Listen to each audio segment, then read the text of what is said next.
What's up, team? Welcome to episode number 100 of the 100. Huddle. 100. He's been waiting. He's been waiting all day saying, "When hit it?" He's been practicing in the bathroom. I heard him. Well, you are here at your weekly playbook where we strategize not only on playing the game, but changing it. Sorry about that. We have a little technical difficulty, but we still know how to help you master your craft and distinguish yourself in the marketplace. We're here to give you the voice and ensure you're equipped with everything you need. Let's band together on this episode 100 to forge a new legacy in flooring. Welcome to the team. This is where you belong. What's up, fellas? What's going on? Another day in the life Well, of Jose. What's for going on, brother? 100th episode, I'm Paul Stuart, founder and CEO of Carrera. With me, as always, Mr. Daniel and Jose Gonzalez of Preferred Flooring up in Michigan, and host extraordinaire of the Huddle Flooring podcast. We're all right. You know, I'm pretty impressed that we've reached 100. We got a congrats from Tom. Thank you, sir. Appreciate that. Tom runs a podcast in the UK, so he knows how hard it can be to stay on a schedule and get to 100 episodes. So, dudes, thank you so much for being here this entire time. Thank you to all of our audience and people who watch the Huddle. We certainly appreciate you guys. You're why we do it. A lot of the topics, ideas, discussions come from you guys. So, all right. Well, today's episode is about moving from apprentice to expert. There are a lot of different avenues we can go down. So, you know, I'll get it out of the way. You know, we got to get educated, and it takes experience.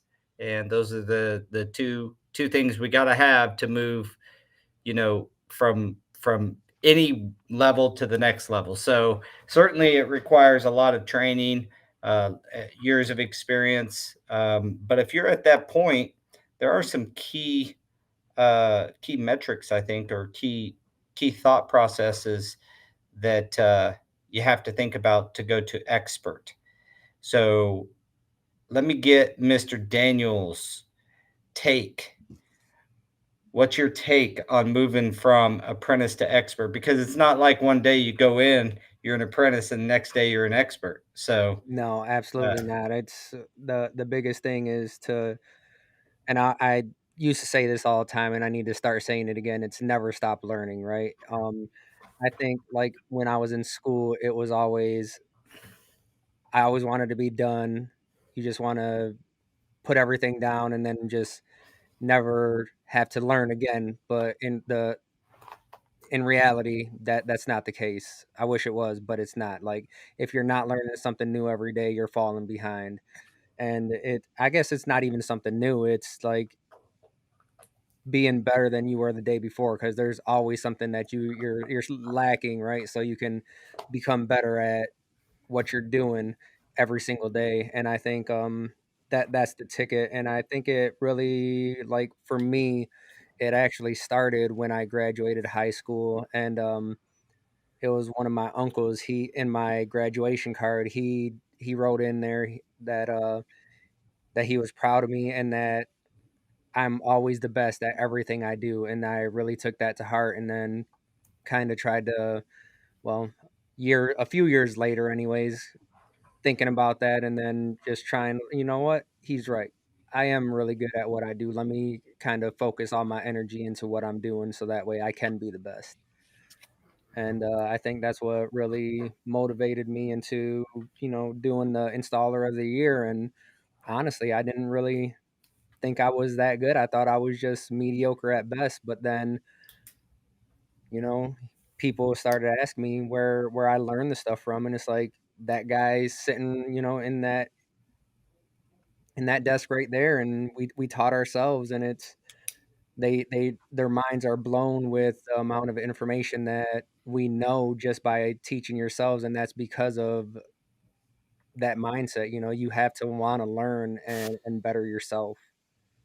Well, you say you taught yourself, and that's always an important part, but you also went and got taught and had an open mind on learning. And we all have kids, so I've got three new ones in the house. I say new, hell, they've been there for about 2 years now, so it's not so new. But the 14-year-old, uh, he would love what I've tried to talk to him about is learning how to learn. Like when he gets down on Oh school yeah. or whatever, I'm like, dude, school is teaching you how to learn more. I mean, a lot of this stuff you may not actually use until you get out in the world. Uh, but you got to learn how to learn. And that's part of what school can do for you. But what I was going to say is at 14, you know, he went out for track for the first time this year and wanted to be the king supreme on the team. Like first year going out, like everything he does, he wants to. It's one thing he wants to be the best, which I truly support and appreciate.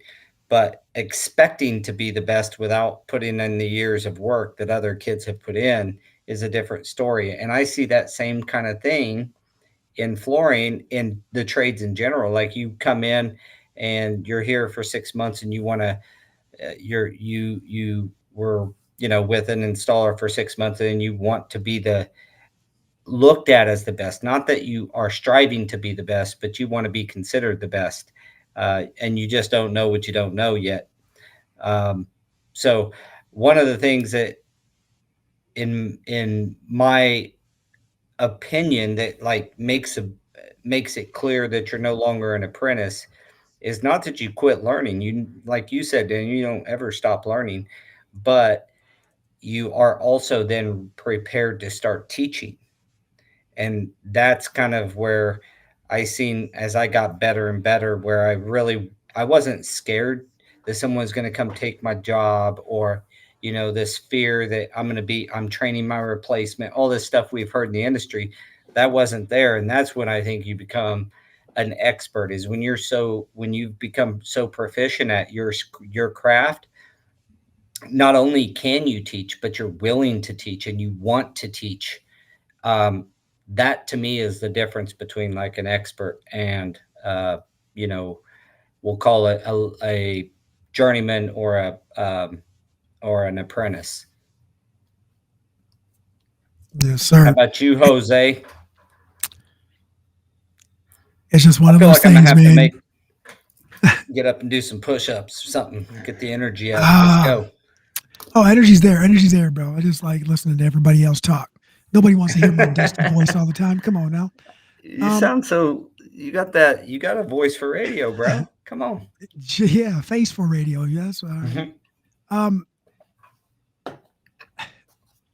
it's hard to say, man, because like Daniel said, just his story and my story are very similar as far as when we decided that this was the career, and we're always going to remain apprentices, right? Like we're always learning something. Um, and like Daniel said, well, let me add to that Daniel was the first one in the household to graduate from high school out of my parents, myself, and everything. And I'm the oldest. So I do want to add to that. So that's why that card means more than he thinks to him about my uncle being proud. Um, and as far as like when that transition was made, I don't even know if that transition has been made for me yet or not, right? Like everybody tells me it is. Everybody tells me that we're good at what we do. But Well, yeah, but I never. being good is one thing, dude. Like when we're talking about going from apprentice to expert, it's like Mhm. what is that or even to a full journeyman. I What just some of the best guys I know want to teach someone else what they know, and you guys are the I epitome of want to that. teach, dude. I want to You know what teach. I Like mean? like You're I the want to teach epitome of everybody. wanting to teach and wanting to help and get out on site and show somebody.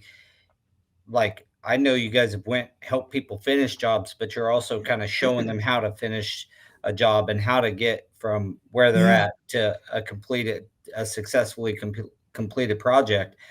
That's where expert is. To me, it's the guys that are not scared to teach other people what they've learned because they are so confident in what they know and how they perform. You can yeah, teach. one other thing, and I'll let you. Sorry for butting in, by the way, Oh because no, I love it. It's what it's for. It's what it's about, brother. but is once not only are you willing to teach, but you understand that there's still a lot after you've taught somebody to be considered an expert by your client. Mm-hmm. And that's really what we ought to be thinking about is from a customer standpoint, what makes an expert, right? There's still a lot. You can show somebody how to properly groove or cut or weld or grout or any of the disciplines, but there's still a lot they have to do to be considered experts from the customer. They have to execute. There's a lot of execution in there. So, you know, carry on if that thought helps at all. But that's kind of my 2 cents. No, any information helps, right? Like, so I wrote down. I keep looking over here because I'm writing down notes as we start talking, like I always do. Um, I think once I hit that, once I decided that I wanted to teach instead of keep going because I'm still learning, but that comfort level that puts you in the classification of expert, you're right. I am comfortable talking about a lot of things with the client. I am comfortable giving them answers. I'm comfortable educating them. I might not have all the scientific terminology down like Daniel does because that's what that dude likes to remember. But the being able to explain anything in a manner in which anyone can understand is my superpower, and that is through learning alongside of everyone and going through my trials and tribulations as an apprentice, as a journeyman, learning everything that I did to get to that label. The expert labels bestowed upon me. I never once started telling people I'm an expert. I just tell people, or have told anyone who's asked, that I'm my knowledge is pretty extensive in this category, but there's still I more to like learn. what I like what you said. It's not a self-identifying thing. It's what other people identify you as an expert. Um, you know, you can claim it after other people have told you though. So Yeah, you you are got one of the more humble guys I know. it. I'm trying to be, man, And because I don't go out there and push um that agenda about me onto anybody. well, I you're just just let humble my that way, man. Both you guys are, and that's just kind of how it works. Maybe that's a good sign because a lot of the real good guys that they're like, oh man, I'm pretty good. Except Pruitt, I think he'll tell you how good he is.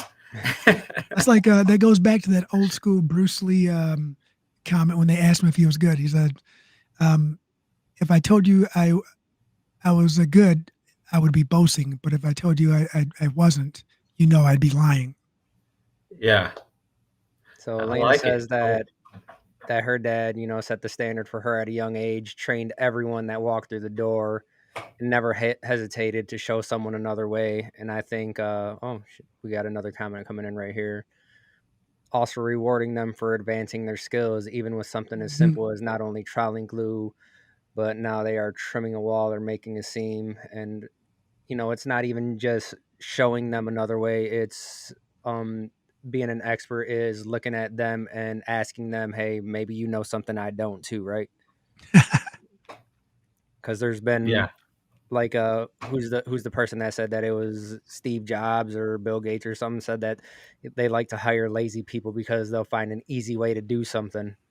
But Well, yeah, It was you hilarious. once you figure out the standards, finding those shortcuts and those tricks is probably a good sign, of an expert as well.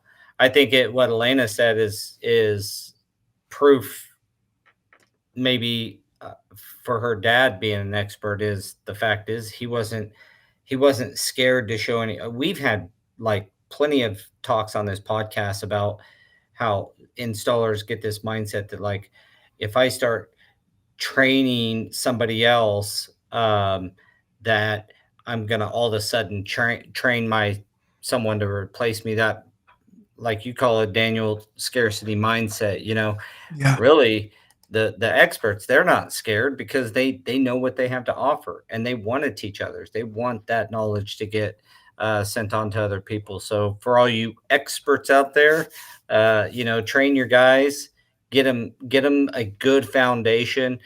And on job site training, that's a tradesman's path. I mean, we all learn on the job, but at the same time, we have to get in and get reinforced with some certifications and some industry standard training as well. That's Right. what helps Yeah. us really like solidify that we're doing it the right way. And once you have that foundation, I think that's where I've learned. You'll learn tricks in those things, but you'll also learn how you're supposed to do it. And once you have a really good foundation, you can kind of start to find your way of doing things. I know you guys both have little tricks and stuff of Oh how yeah. you do something. I know a lot of tile guys have their tricks of how to do something, whether it's miter in a corner or making it, or even you see a ton of videos on striking, uh, silicone corners and things like this. Everybody has their little tricks, but the fact is, you've got to do it, get that foundation first. That's what I think, anyway. Yeah, just a basic general understanding of what you're doing is the best foundation, and also adding to that foundation is the science behind it, right? Because the science behind everything will actually lead you in the right direction on what I would say, what shortcuts or what I don't want to say shortcuts, right? Like that's a bad word. I'll say Tricks, techniques. tricks. What techniques or tricks that you can add to your toolbox and keep up your sleeve for specific materials, items, scenarios. I just talked about this with one of my buddies the other day who was purchased some wood flooring from us, and he's like, "I got glue everywhere. I wiped it on my boots. I wiped it on them." Like, dude, it's like Daniel was like that too. Daniel wiped it on his pants.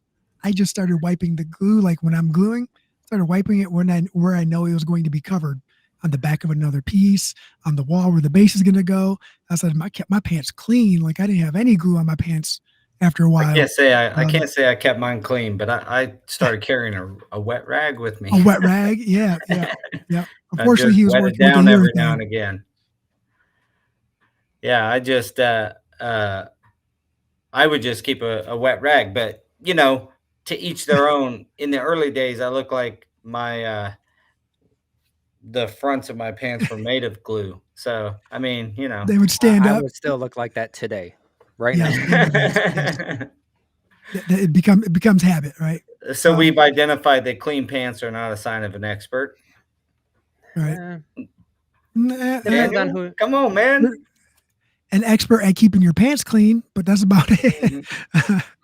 um, So I think that depends, right? Because looking at when we were watching like Chris Sessom at the installation competition and the way that he was like calm and collected, like some of these other guys were all like us, all dirty and stuff and wiping stuff all, everywhere, but not this guy. He's calm, collected, not sweating, really super clean, and just going about his day. And that's him being an expert. Us, not so much. I'd be sweating all over, stuff everywhere. It's like there's different looks, and it's just whatever look you take, and it gets the job done, I think. Amen. Well, I if you wanted a path, some of the great training companies out there, whether it's CFI, AFT, install. If you're in the union, there's OP, NAFCT. NAFCT, OPACT. Like, there's all these different train. In fact, if anybody in the audience would love a list of the training entities out there where you can go to their websites, we're happy to send it to you. Or you can go to Go Carrera's website and go to training, and you can see all of the different organizations there.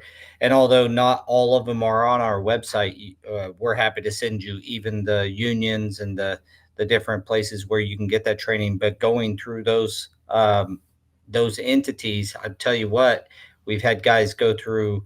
I had a couple. It's probably been over a month ago now.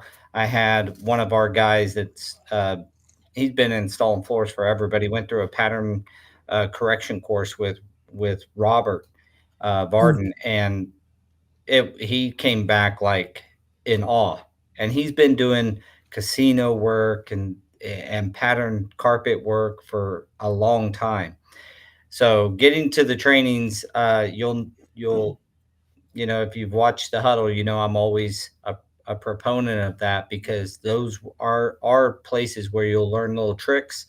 You'll also start to build that foundation where you can teach other people.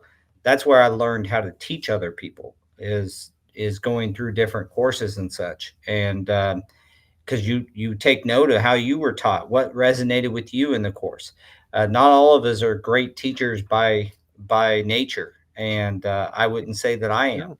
I had to learn that. I would say that I agree with that last statement. Like, it, I have to be in a. It's got to be a good day for me to be considered for me to consider myself a great teacher. There's a lot of outside sources that could dictate your patience, your the way you deliver what you're trying to say, and also making sure you have the time. Right? Hmm. It's hard to teach when you're in crunch time, or always in crunch time. I will tell you that. But yeah, I like. Well, teaching is also something you have to learn too, right? So it's just one of those other things that you have to take the time out, and you can't just get out there and day one you're going to be the perfect person. It's just like learning the trade. It's learning how to teach. Yeah, Unless your name's and that's John one of the Steyer, that dude. that's one John of the Steyer, the fluorinator, he's the only one that day one he was perfect. well, I you know in all the conventions and different times we've been around CFI, that's one of the things they have to train the trainer, because they know that they have to teach others how to teach. You know what I'm saying? Right. And Dave Garden says it all the time. It's important. It's one thing to be really really good at what you do, but being able to transfer that, first off, being willing to transfer that, but then after being willing, having the skill set that it takes to teach other people. I mean, teachers go to school to teach kindergartners, right? And then Yeah. so they go to school to learn how to teach young children. You're trying to teach other adults. It's as important that you learn how to teach, and that's where you'll learn it, is how you learn. And when I first got in the trade, I was taught not in a great way. It was not the best environment for learning.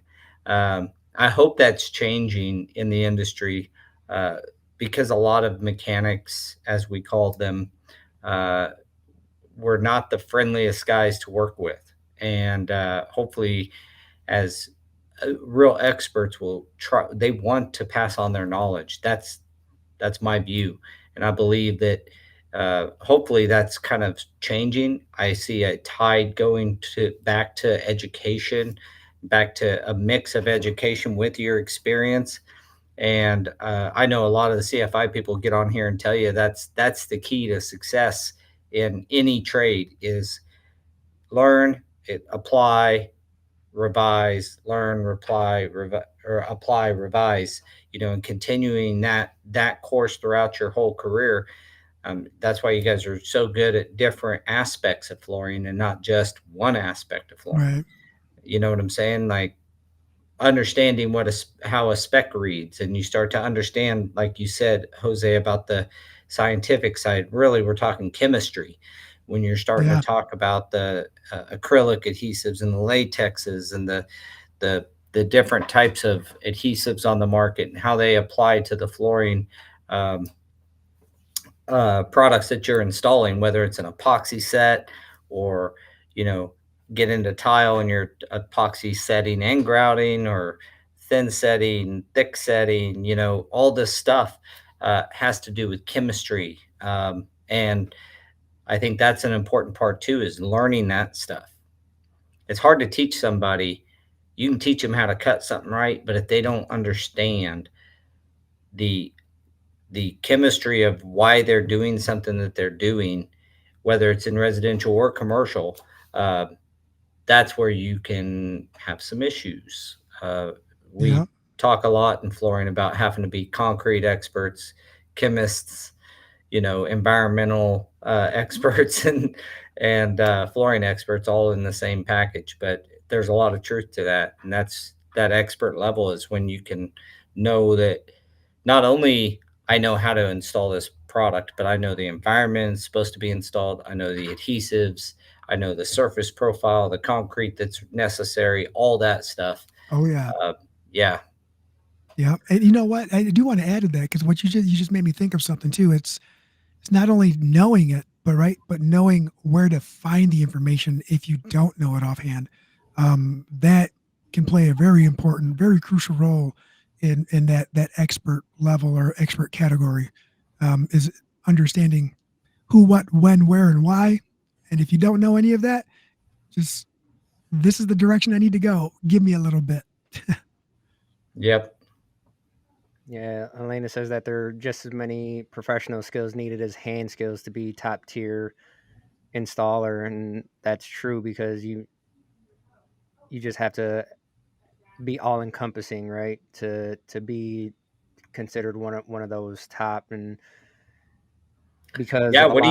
a lot of the What do you installers consider a are, top tier? I think a lot of the looking like big picture stuff, a lot of the installers are more independent. Our industry is ran more on independent installers than the bigger Mm-hmm. companies. So when you look at it in terms of that, you need someone that's going to be running their own business. So they have to be personable. They have to be great with the customers, with the clients. They have to be good with the paperwork side. They have to be good with, being able to teach someone, because it's hard to do everything by yourself, especially when you're talking about like doing carpet. You don't want to be trying to carry up Oh, a 50-foot roll of carpet up 3 flights of steps by yourself, right?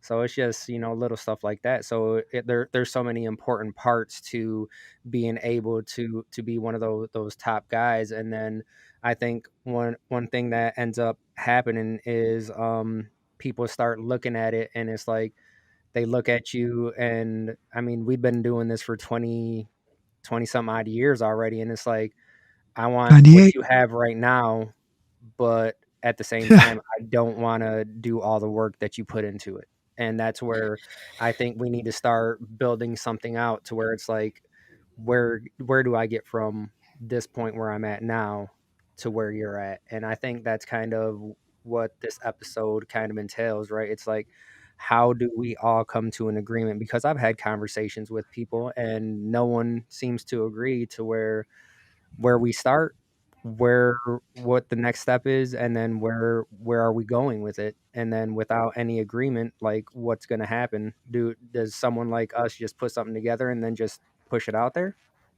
Yeah, and there's just a lot of variables to factor in that too, right? Like individuals have to understand that they'll have limitations set and by themselves, not only by themselves as in this is all I want to do, but there are those limitations that this is really all I can do, and understanding and recognizing uh, your limitations and boundaries that are set forth is very important in the progress of from um, apprentice to expert, right? Your expert might only entail one or two things versus several things. So like it's Well, just you it kind kind of bro of you kind of broached the, from a skill set standpoint into the fact that our industry is so heavily represented by subcontract, independent, mm-hmm, the independent installer in general, whether you're getting your work from, excuse me, getting your work from the market or you're getting your work from shops, your own company. And like you said, Daniel, now you got to learn some of these other skill sets to be professional. You can still be an expert, but that we've talked about this plenty of times. You need to decide whether or not your expert level installation skills should be should be if you're say you're an employee, if you should go over to that other side because there's so much more that you got to deal with. But Well, to well, go back to Dan, honestly, like, I think we just have to start looking at it as a long-term thing, right? It doesn't matter if you want to if you feel like you want to go to the other side. You got to start looking at everything as you only have so many miles on your knees. Once you hit that last mile, what are you going to do after that? And we're kind of going through that right now, because you'd be proud of that guy right there. Jose put a spreadsheet together for the guys to go through, and we're keeping track of stuff on every project. And just like with everything new, there's going to be some pushback with everything. And we have what I call the Monday meeting, but today's Tuesday since yesterday was a holiday. And we had the meeting this morning, and he's like, "Yeah, man, like this is," one of the guys was like, "This is just really like I'm having a hard time with it because I'm used to just showing up, doing my job, and going home." And I said, "Yeah, but what you need to realize is that we have someone here that used to work at a factory, and even in a factory, he was doing this exact same thing. So it doesn't matter where you're kind of like going. This is something that you're not going to get away from. And if you're going to keep on pushing back, you're just going to keep on holding yourself back." Yeah. So tell me about the spreadsheet. What's the purpose of it? Well, at first I had to get my sheet together to learn how to do it. I just want to open with that, but Daniel can explain the purpose now. So the purpose of the spreadsheet is just to keep track of the project on a daily and a weekly basis, so that way we can see where we're falling short, like where Like time is what's next? where time is lost, what is our average, what's the average that people are putting in and stuff like that, so that way we can better do job costing and stuff like that. It also gives us a little bit of a metric as to where we're failing as leaders to educate and to train, right? That's also what it does, because if we're consistently showing that one person is um, not completing X amount of square feet in the time frame that everybody else is, or you can just tell what's a burden, a burden of a task on someone's shoulders, right? So we're trying to alleviate some of that and understand where we're falling short and what can we do to be better. So that Just way, trying to identify areas for where yeah, there's room for improvement. right, all the way around. It's not just one Yeah. person. It Yeah. is it is a wide open window on what people are doing, right? Because it's a sheet that everyone can view and they can edit their own stuff. But it's also a wide open view on where production is being made, where production is being lost, and where we can be better. And it also tracks Mhm. all the information that we need for billing and surprises at the end. Because that's Well, something that's you that guys we just becoming didn't have. experts in business, right? I mean, you're just going from one thing to the next, and that's kind of what you were talking about, Daniel, is like Yeah, and when you do decide to go over, you're always trying to find room for improvement. And maybe that's Mm-hmm. one of those identifying factors of an expert is someone who's constantly looking for how can I be better at what I'm doing, whatever that is. You guys Mm-hmm. are, you know, known as installer expert installation professionals, but you're also running a full business that employs other installers. And so you're trying to find ways to improve that whole experience for your customer and your employees, right? Yeah, there's a lot that goes into it. There's definitely a Yeah. lot. That's just tip of the iceberg Well, there too. yeah, I mean, we've had episodes on running a successful sub company and start kicking your business from a, you know, launching a business and all that. But it's all about being willing to learn and having an open mindset and really being a problem solver, thinking about those areas where we're falling short and what kind of systematic approach can we take to improving those. And that's where your spreadsheet comes in. I mean, you know, that's a lot of the reason why the metrics that are tracked on Go Carrera is professionalism, attitude, punctuality, dependability, and exceptional quality. One of those have to do with your craft. The others have to do with the way you approach your craft, and that's another thing. I'm telling you what, if you can knock those five metrics out of the park, whether you're working for a shop or you're working for a direct with a client, a customer, those are the things that everybody looks for. We've been blessed this last month on Go Career to have an enormous amount of work orders going out on the network, and guys getting kudos for these metrics, and you're starting to really see where guys are standing out and approaching the business a little bit differently. It's one of those great equalizers right now in the industry. Is most of the, like, we have had such good luck, knock on wood, with getting our work orders filled. Not for my company, even, we're talking, we have 16 other clients on Go Carrera. But what I'm getting at here is that most really,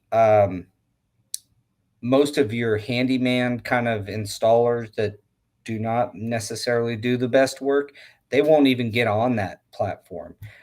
So the very first thing that I've noticed is being willing to, like, put yourself out there. Here's what I know. Uh, and I want to improve, and getting your hammer rating and those kinds of things. Those are steps kind of in that same direction. They can be applied through anything. Go Career is just an example of it. But if you did, whether it's in business, like you guys are doing a spreadsheet to help improve yourself, that means you have to track what you're doing now and discover where you may not be doing the best so that you can improve. And expert, like, I think of really good installers, they want to know. I want to know if my employees think I'm a good boss, and so I encourage them to tell me, if they feel like I'm falling down somewhere, to just display that, come and talk to me about that. Yeah. Let's get better together. And you guys have that same attitude, and customers love it. At the end of the day, it all ends up showing in the products that we put down. Got to put a little bit of that love Right. into it. That's for sure. And you talk Yeah. about giving kudos. I do just want to bring up. I want to give kudos to Dan and Denise from D&D Flooring. I don't know if you guys even have seen, but Denise has been going through a bunch of stuff with surgeries and whatnot. So they've fallen on some hard times. So I just want to give them, the support that they need right now. They do a lot for the industry as well. So if anyone has anything that they can do, scan this right here, go to the GoFundMe and give what you can. I mean, even, $5, can go a long way with what they got going on right now. So we appreciate everything that Dan and Denise do, and I'm supporting them today. Dan was one of our certifiers over when we did the NFIC, and he argued with me for a long time about doing it. But I'm sure we'll see him at one of these sheet vinyl certifications at some point, even though he said he's not going to do it. But that's the Yeah, beauty let's of leave that up for a little bit, guys. Let's support Dan and Denise, and that's the beauty of help out our fellow flooring Yeah. folks. It is one of the, let's show them that uh, what the flooring industry is all about. I've seen it in CFI. I've seen it, sharing, like, bulking money together to help other people. I know there's other funds out there in our industry, and you guys should scan this and let's help them out. Absolutely, they're great people. So we're definitely gonna be donating to them, and we hope you guys all do too. And just like I said, any little thing helps, and they're great people. They support the industry, so let's start supporting the people that support the industry as well. Amen. Certainly an expert in my mind, Dan. I was invited. So what's your guys's, as we're going through this, discussion, you, like I said at the very beginning, we could take it down multiple paths, but if you guys are anybody in the audience that's newer to the industry, something you guys said earlier kind of struck a chord with me. One thing I mentioned about my son wanting to be like the king supreme the day he walks on the job. Take this seriously. If you really want to be a professional, you got to take it seriously, and that's putting in the work to get better, and setting yourself up for success. It's not going to happen if you are wanting, like you said, Daniel, people wanting what you have at 20 years in the industry in 6 Right. months. I It's, mean, you be look at patient. it. Look, so my son and I, for his birthday, went and seen Greta Van Fleet. Right, I was wearing the concert shirt last week on the show, and then they're from Michigan, and if you just look at it in terms of just a band, right, you can kind of relate anything to different things, right? So you relate being in a band and you're playing shows for just your family, and then you get a little bit better, and then you start playing shows at bars, and then you get a little bit better, and then you start playing shows at these small concert venues, and then now you look at them and I seen them in Vegas and they played T-Mobile Arena, and then they're over here and they're playing Van Andel Arena, and it's like they went from one of those opening acts to being that headliner, and you can't be that headliner without putting in that time. You got to start somewhere, and you can't just be that person that just goes from 0 to 100 like that, and being under someone's wing that can show you how to do things is Well, that's what an probably opening. one of the main ways to go. Yeah, opening acts like learn from the main show. And that's the benefits of taking your lumps along the way instead of just getting pushed all the way up there, right? You take your lumps, you're building long term success, right? You're looking at the long game. If you're skipping and jumping and you're already at the finish line when it took people years, I can almost assure you that that long game isn't going to be very long. And some people it might work out like that. I'm not Well, do saying you want to it's be do you impossible. want to be called do you want to be known as the best, or you want to call yourself the best, or great or good or whatever? Well, Like, we've also it's when seen other that people too, do right? it that it's when We've other seen people that do it that it too, becomes special. especially at the installation competitions, because if you're in there, you're probably one of the better installers in the nation. So yeah, kudos to you already. But when it comes down to it, and there are guys in there that are judging your every single move, and you're still not making the cut, and then instead of being like, all right, I could have done better, you get angry and then start Mhm. resenting people. That's when you kind of got to take a look at yourself. And these people, unfortunately, never will. But that's their Some prerogative. won't. Yeah, some Yeah, some will But learn. but Some yeah, won't. but there is those people, right, where it's like they're gonna be the best. They know they're the best. They'll always be the best, regardless of any what happens. Regardless of the evidence. Yeah, yeah, and I talk to them, face to face. It's like, man, why you didn't win? These reasons right here, and I wasn't even a judge, and I can tell you what you were doing wrong. And they thought that doing things the hard way was going to be like showing the judges that, all right, I'm doing it the hard way, so I should get more points. No, man, that's where you got to realize is that you got to work smarter, not harder, because getting it done efficiently and the right way is way better than doing it the hard way and it still being wrong. Well, and that's where you really make hay in this business is once you know how to do it, finding those efficiencies and getting better, getting quicker.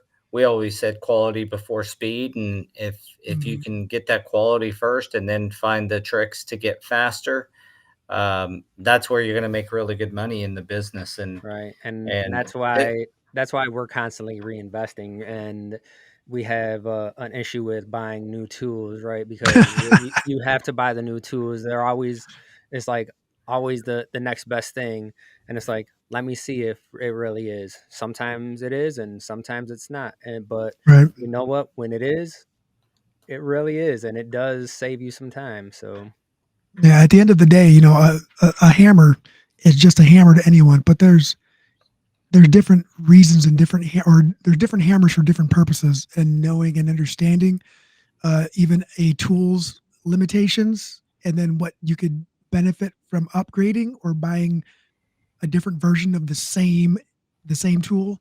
There's a lot to be said of someone who is willing to understand that, a hammer is just a hammer until it doesn't work for what you need it for. Um, and I want to add to the question you or whatever you said to Daniel about being the best. I'm not gonna lie, dude. When we started preferred flooring, I straight up told Daniel, my goal is to be the best installation outfit out there. Like I wasn't lying. I was a little upset. I was a little probably a little chip on my shoulder when I got let go uh, because I knew that I was good at what I did. I never said I was the best. I knew that I was better than what they had. But I didn't say I was the best. I just said I yield the best outcome, and I know the majority of what we're doing here, and I know what I'm generating for you Yeah, but guys, it's right? different to have a goal of being the best and saying I'm the best, self-proclaiming to be the best without the evidence. Right. Hey, have the evidence.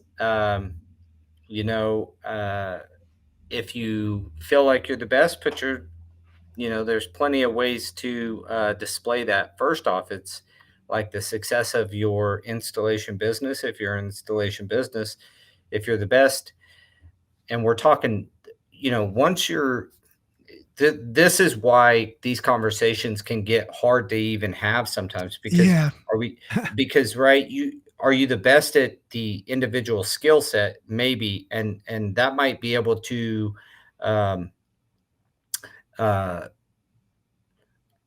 display itself very well if you're an employee installer.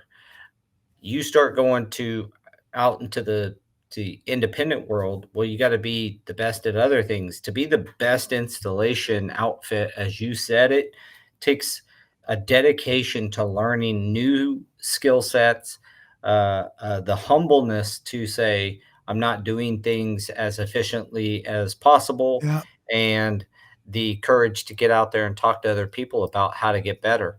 One of the things a lot of flooring companies get to do, which installers can do as well by getting involved in the different trade shows and the different conventions that are out there. But you know, being part of an association, whether it's the FCICA or Fuse or StarNet or any of these, or Commercial One, I think is another one. The Commercial USA, you get around other flooring companies and share best practices. The people who are like some of the guys that I admire in Fuse, because Stuart and Associates is a Fuse member, are the guys who um, are willing to just tell you straight up what they do that's made them successful. Like you can literally just copy them, and they don't care. You're in a different region.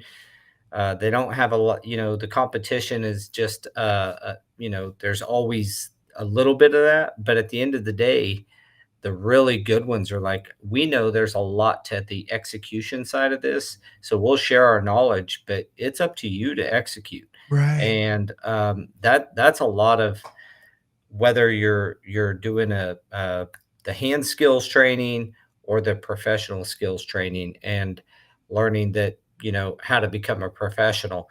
This episode is really about expert versus or not versus, but going from apprentice to expert. But my my daughter just sent me a deal. My saying is at the end of the day. So At the at the end of beginning the of each day, day, I might change it to the beginning of the day. at the Uh, beginning of the At the next day. start I'll of the tell you day. what, donate $1 to Dan and Denise for every time I said at the end of the day, and they'll probably fund that whole issue they got going on, Well, at least we we know certainly hope you guys will. Ashland's paying attention. Yeah, but True. True that. one of the things I think about it when I try to get better at something is who can help me get there. And that takes humility. And I got to swallow some lumps in my, throat sometimes and be humble enough to go ask somebody for help or ask somebody for advice or go to that seminar at the Fuse conference instead of going hanging out with people. All these conferences, you can go to the seminars, you can learn the stuff, or you can go hang out in the hall or go down and grab a beer with the guys at the bar. Um, going to the seminars, learning, applying yourself, and actually trying to get better. Um, there are some companies, one of them, Garmin, comes to mind at Infuse that Scott just he's an expert at every level in my mind. I look at him and I know he does things right, and we try to kind of pick his brain when we're at the conference. So those things are same set of skills, or I don't even know if it's skill, the same kind of pathway to becoming a really good installer if you're just getting started. If you are in the audience, you're just getting started. Again, we at the Huddle really push for you to go get the industry training. It's the way that you're showing your dedication, and when you mix that education with your experience, that's where you get, you know, you can. I agree, Kevin. Kevin. You can learn some I've stuff at the bar, I've but I've had well, Kevin was drinking beers. I was not drinking beers, but I learned some stuff from him too. So yeah, that is well, you correct. can. But those bar trips are usually after, maybe not always, but a lot of the times I've got to sit and chat and learn has been right at the end of the day or at the end of the the conference. Right on, I Justin. feel Right. like an expert is never achievable in the real world. We should always be learning till the day we hang up the pads. Respect to everyone who's made a career of this. I agree, you never stop learning, but expert doesn't mean that you can't learn anymore. You know what I mean? Like, expert Yeah. doesn't mean that you can't get better. Yeah, so did someone say beer? No.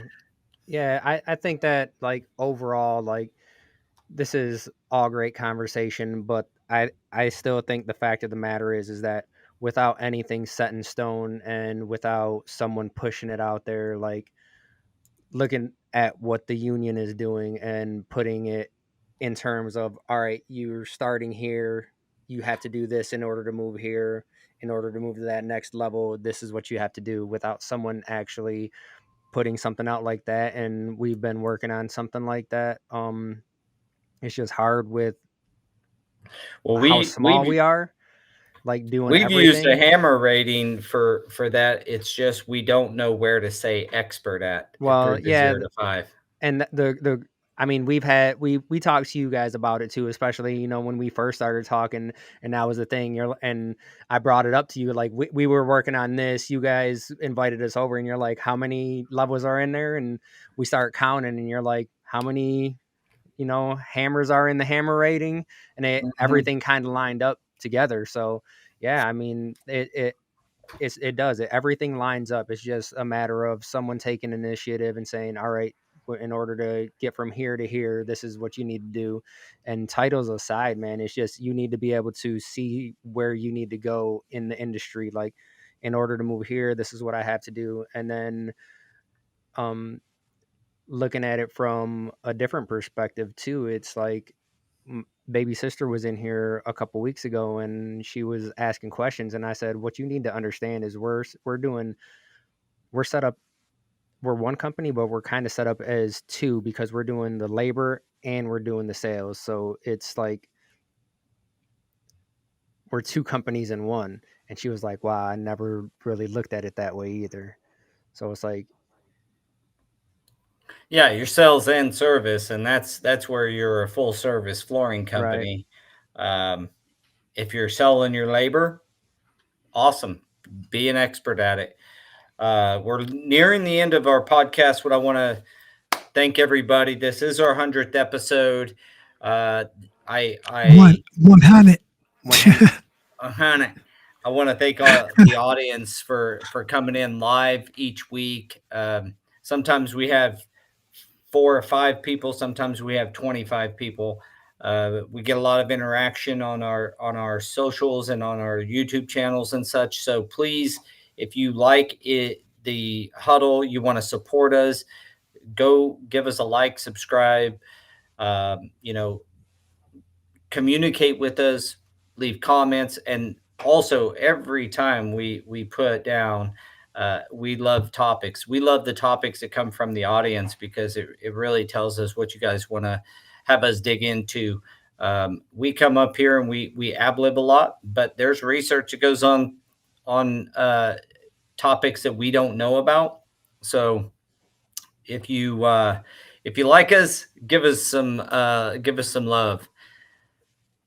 Best of luck, Kevin. Kevin's going to Atlanta to do his NFIC Masters next week. Yeah, and look, Kevin doesn't install on a daily basis. Still you know what learning. I'm saying? Right? Don't let him lie. He goes home. He goes home and practices in the garage. Don't let him trick you. All right, fellas. Well, we're nearing the end. You guys got anything close us out with? Yeah. If you're on that path or want to put yourself on that path from apprentice to expert, make sure that you are doing your best to be the best for you, right? Because if you're doing it for someone else, you're going to lose interest. But if you're doing it for you, for your career, for your family, whatever drives you, do it for you, because eventually someone will take notice, and that label of expert will get bestowed upon you as a gift and not a label that is self-proclaimed. Yeah, self-proclaimed. Yeah, I would say that. And I think I wrote down something right here too. Is like my interpretation of expert is where knowledge, experience, execution, and education all come at a crossroads. That's where you get that label from. Nice.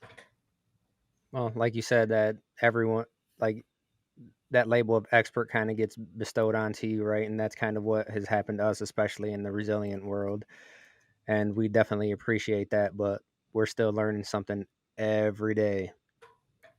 Amen. And this is what, like Kevin says right here, never be afraid to reach out for direction. And I think that's what sets you apart, is taking what you don't know, realizing what you don't know, being humble, and then asking for that direction. Yep. Consummate learning, for sure. Yep. And you'll take those next steps. Whether you're going to be just the best employee ever and be the best installer at your company, or you're going to go out and strike your own path and open a labor shop, or you're going to go sales and installation. Whatever path you decide, you're going to have to put on your learner hat and be willing to ask for help. So, all right, guys. Well, congrats. 100 times we've been on this podcast, almost every time together.